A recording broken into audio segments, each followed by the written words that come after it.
The Queen has COVID-19. There's not much to say about that. Apparently, it's mild, good for her, but some of the coverage has been more concerning. In particular, this front page from the Daily Mail. Queen's COVID example to us all. The text from that Daily Mail piece, they say, the 95-year-old monarch who tested positive for the virus yesterday wants to fulfill a number of online audiences and telephone meetings this week. Only one event which was scheduled to take place in person is likely to be cancelled. Within hours of her COVID diagnosis being announced, the Queen issued a message of congratulations to the Team GB women's and men's curling squads following her medal successes at the Beijing Winter Olympics.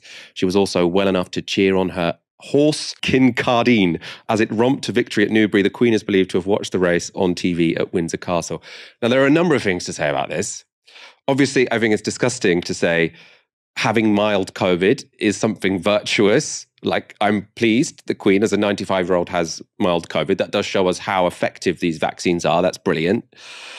But there are lots of people for whom COVID isn't mild. And if they aren't able to work from home, or if, heaven forbid, they don't have a job where you can work from home, it's not that they should have followed the example of the Queen. It's that they're in a radically different situation to the Queen.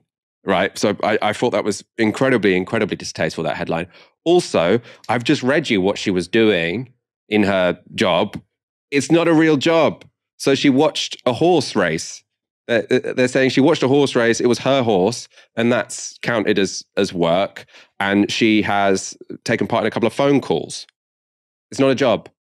I mean, look, she wasn't leading a quarterly staff review. You know, she wasn't overseeing a loft conversion. Watching a horse race, other people would count as leisure time. So I think this kind of speaks to the collective delusion that is having a monarchy and a press that upholds royalist sentiment. It means that everything they do is seen as a kind of moral yardstick by which you measure the rest of the country.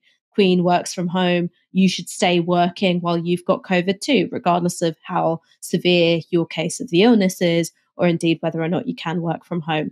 I always think it's really interesting the way in which the kind of minutiae of a royal's day-to-day existence is held up as being morally virtuous.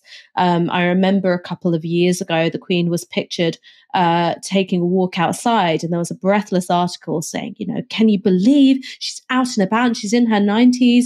And it's like, yeah, that's great. If she was my gran, I'd feel really happy about that. But the idea that it is some kind of moral characteristic that she's able to go about her daily life, I think is frankly bizarre. Imagine if we talked about anyone else in the same tones. Imagine if I saw you at a bus stop, Michael, I was like, can you believe it? Michael Walker at his ripe old age at a bus stop, of all things, an example to us all. The minute you take a step back and you strip royal news stories of their mysticism and their sanctity and their deference, they're just really bizarre pieces of writing. I mean, even if they aren't royal, I just feel like if you're very healthy and you're 95, good for you, fantastic. But you know, that's great. You're quite lucky. You don't have to say, oh, isn't it brilliant that she's 95 and healthy? What a morally virtuous person. Lots of people are unhealthy, way younger than 95. And I mean, I think that deserves sort of compassion as opposed to just like, I don't know, implicitly blaming people.